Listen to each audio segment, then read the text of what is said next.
We're going to be talking today about beauty and what beauty is actually truly defined as. As a model myself, for several years, I have been placed in numerous moments that I had to reflect on what beauty actually is. What does the world say about beauty? The definition of beauty is, according to Webster's dictionary, the quality of being a person or thing that gives pleasure to the senses or mind, exalting the mind or the spirit. However, what God says about beauty is something completely different, like totally different. God says that the definition of beauty is what is in our heart, the condition of our heart. The Lord does not look at the things a man looks at. Man looks at the outward appearances, but the Lord looks at the heart. 1 Samuel 16:7. Nothing in a person's outward appearances impresses God. He doesn't care what you're wearing. He doesn't care if it's Gap. He doesn't care if you got it from Gucci, okay?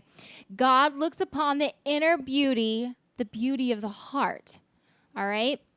Today, the world is giving us damaging influences on what beauty actually is.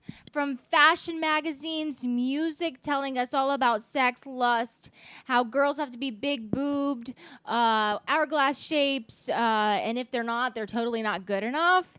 TV, movies, the internet, social media. Listen, even fashion. Abercrombie and Fitch with their tees. Have you guys read some of these? Who needs brains when you have these? Wow, like seriously, you gotta be kidding me. And girls are happily wearing these. There's a problem with that. Victoria's Secret models, pictures are all over our malls that our 16-year-old little girls, 14-year-old little girls are walking past these images thinking that that is what is supposed to be what their bodies look like and what is going to make them beautiful. And so they're out here shopping at Victoria's Secret at the age of 14 because they're seeing these posters. I think that's like not cool. Social media images on Instagram, Twitter, Facebook, Pinterest. Hello, did you know that they actually, it's called filter, and you can retouch your images, and most likely those girls probably don't even look like those images that you see. We are sending images, messages even, to young girls that there's a level that they have to live up to, but we're failing to realize that regular people working corporate jobs in marketing are the ones who are making this level of beauty what it is. Why not change that, guys? Why not change that? You know, I've been the one who has sat back looking at myself in the mirror so many times. I've compared myself to these girls that I've seen, okay?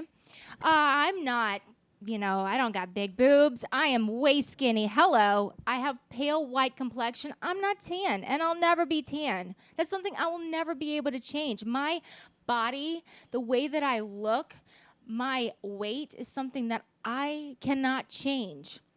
I have severe scars from my waist to my knees, guys. That has been something that has been so difficult for me to get over because my legs don't look like any of that because of childhood. There's something that I can't change. They're scars. They're things that happened to me. And in fact, they're part of who I am. And if you don't like it, you got a problem. You don't like me, and I don't want you in my life. No, I'm just kidding. I've thought how unloved and unpretty I am based off of those things. Like, seriously. I know many of you guys have thought the same thing, that because you don't meet those qualifications, that you're not beautiful. And that makes you unattractive to the opposite sex. Maybe you are a guy and you don't have muscles, or you are a little bit overweight, or whatever it is, and a girl's not going to like you because of that.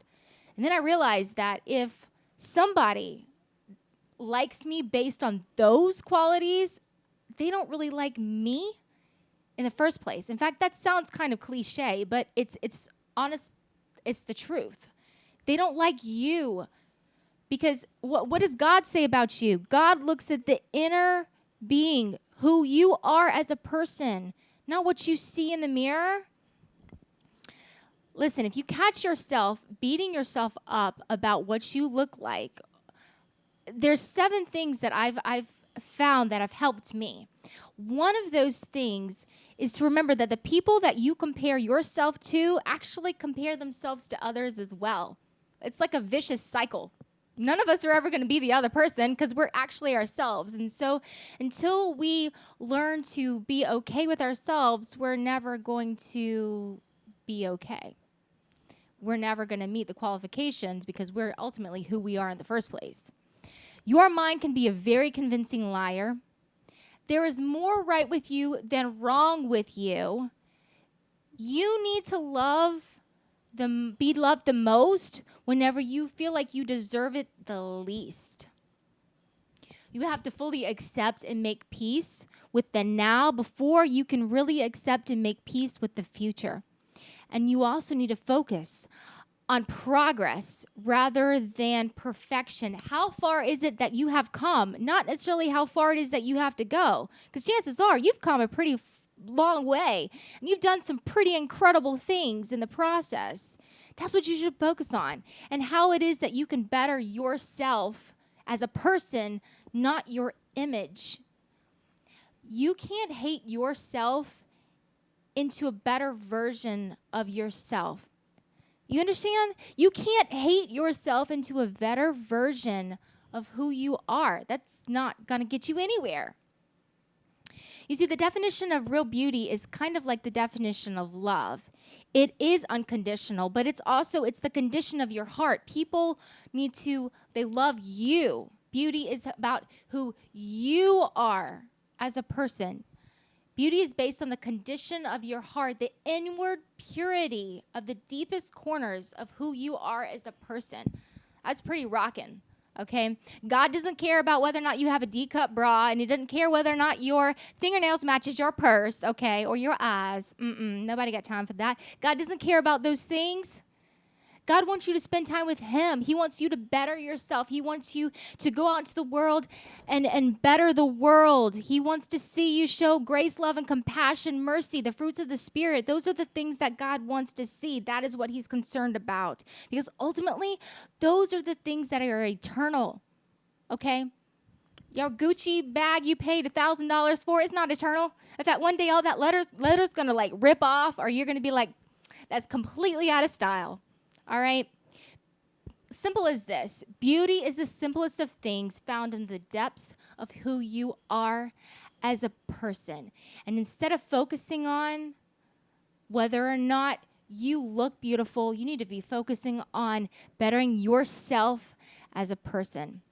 As you go about your days today, that is really what matters. Instead of prepping yourself, standing in front of the mirror, putting on your makeup, how about spend a little bit more time on you? Spend a little bit more time on you. How it is that you can become a better person, showing the fruits of the Spirit to the world, because ultimately that is what defines you as a Christian and also sets you apart from the world. Those are the things that matter and are eternal. Hey guys, this is Heidi Alex on Be What You Want to See. Thanks so much. Join us next time. Rock and roll, baby.